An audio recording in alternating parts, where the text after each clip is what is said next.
একটা বাঁধ সেটা কি একটি দেশের অর্থনীতি ধ্বংস করে দিতে পারে? একটি নদীর গেট সেটি কি কোটি মানুষের খাবারের থালা খালি করে দিতে পারে? এক ফোঁটা গুলি ছাড়াই একটি দেশ কি আরেকটি দেশকে রাজনৈতিকভাবে চাপে ফেলতে পারে? যদি বলি আগামী দিনের সবচেয়ে বড় যুদ্ধ তেল, গ্যাস কিংবা সোনা নিয়ে নয়, পানি নিয়ে হতে পারে। শুনতে অবিশ্বাস্য লাগলেও সেই লড়াই এর মধ্যেই শুরু হয়ে গেছে।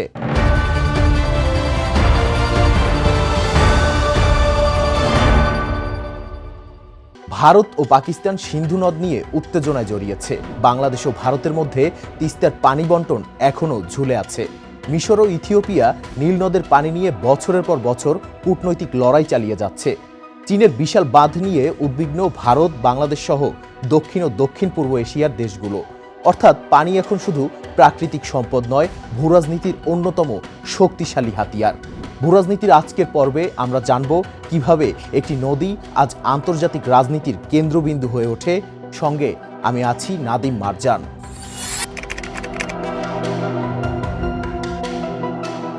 একসময় আন্তর্জাতিক রাজনীতিতে সবচেয়ে বেশি গুরুত্ব পেত তেল, গ্যাস কিংবা গুরুত্বপূর্ণ সমুদ্রপথ। কিন্তু সময় বদলেছে। জলবায়ু পরিবর্তন, জনসংখ্যা বৃদ্ধি এবং পানির চাহিদা বেড়ে যাওয়ায় এখন বিশ্বের অন্যতম গুরুত্বপূর্ণ কৌশলগত সম্পদ হয়ে উঠেছে মিঠা পানি। যে দেশ আন্তর্জাতিক নদীর উজানে অবস্থান করে সে চাইলে শুধু নিজের উন্নয়নের জন্য পানি ব্যবহারই করতে পারে না, ভাটির দেশের কৃষি, খাদ্য, নিরাপত্তা, বিদ্যুৎ উৎপাদন এমনকি অর্থনীতির ওপরও বড় প্রভাব ফেলতে পারে। তাই আজ পানি শুধু পরিবেশের বিষয় নয়, এটি কূটনীতি, অর্থনীতি এবং ভূরাজনীতির একটি গুরুত্বপূর্ণ অংশ।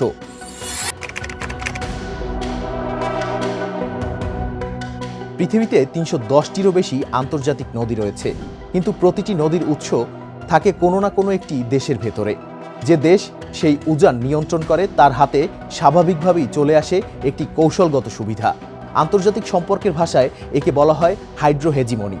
উজানের দেশ বিশাল বাঁধ নির্মাণ করতে পারে, জলাধারে পানি জমা রাখতে পারে, নদীর গতিপথ পরিবর্তন করতে পারে কিংবা নিজের প্রয়োজন অনুযায়ী পানি ব্যবহারও করতে পারে। ফলে ভাটির দেশগুলোর পানির নিরাপত্তা অনেকটাই নির্ভর করে উজানের সিদ্ধান্তের উপর।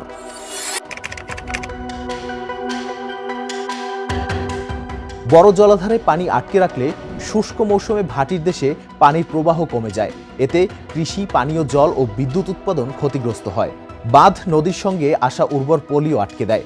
ফলে কৃষি জমির উর্বরতা কমে যায়, মাছের প্রজনন ব্যাহত হয় এবং বদ্বীপের স্বাভাবিক পরিবেশ বদলে যেতে শুরু করে। অনেক দেশ আবার কৃত্রিম খালের মাধ্যমে নদীর পানি অন্যদিকে সরিয়ে নেয়। এতে ভাটির দেশে দীর্ঘমেয়াদী পানির সংকট তৈরি হতে পারে। আর সবচেয়ে গুরুত্বপূর্ণ বিষয় হলো তথ্য। কখন বাঁধের গেট খোলা হবে বা কত পানি ছাড়া হবে সেই তথ্য সবসময় ভাটির দেশ সময় মতো পায় না। তাই হঠাৎ বন্যা ও ব্যাপক ক্ষয়ক্ষতির ঝুঁকিও তৈরি হয়।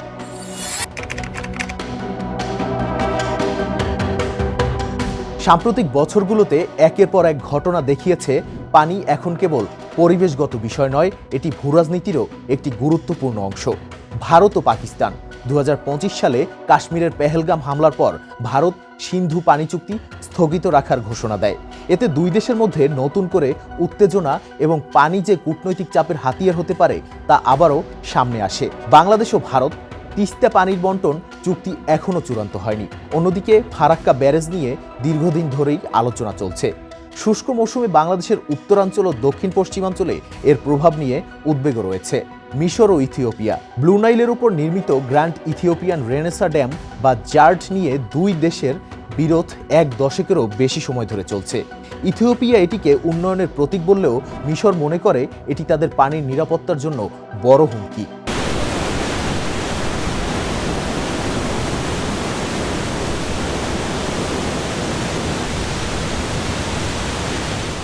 তিব্বত মালভূমি থেকে উৎপন্ন ব্রহ্মপুত্র ও মেকং নদীতে চীনের বড় বাঁধ ভারত, বাংলাদেশ, ভিয়েতনাম, কম্বোডিয়া ও লাওসের জন্য ভবিষ্যতের বড় উদ্বেগ হয়ে উঠেছে।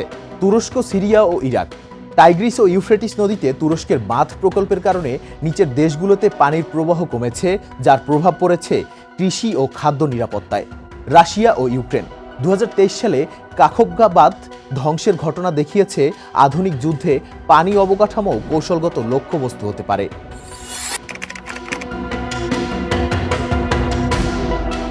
আন্তর্জাতিক নদীর পানির ব্যবহারের জন্য বিভিন্ন চুক্তি ও জাতিসংঘের কনভেনশন থাকলেও বাস্তবতা অনেক কঠিন।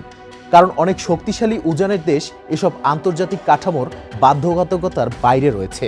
তার উপর কোনো দেশ নিয়ম ভাঙলেও তা কার্যকরভাবে বাস্তবায়নের মতো শক্তিশালী আন্তর্জাতিক ব্যবস্থা নেই। তাই অনেক ক্ষেত্রেই আইনের চেয়ে বেশি কার্যকর হয়ে ওঠে রাজনৈতিক ও অর্থনৈতিক শক্তি।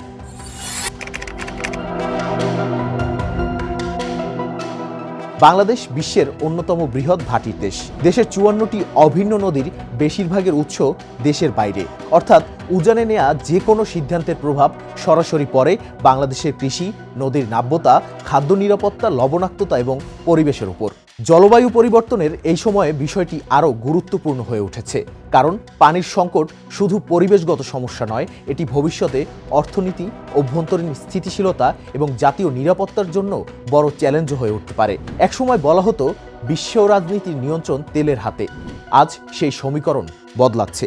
অনেক বিশ্লেষকের মতে আগামী দিনের ভূরাজনীতি নির্ধারণ করবে পানি, কারণ একটি নদী শুধু পানি বহন করে না, এটি বহন করে খাদ্য, বিদ্যুৎ, অর্থনীতি, কূটনৈতিক সম্পর্ক, এমনকি একটি দেশের ভবিষ্যৎও। তাই প্রশ্নটা এখন শুধু নদীর নয়। তাই প্রশ্ন হলো, আগামী বিশ্বের সবচেয়ে বড় শক্তি কি সেনাবাহিনী নাকি নদীর উজান?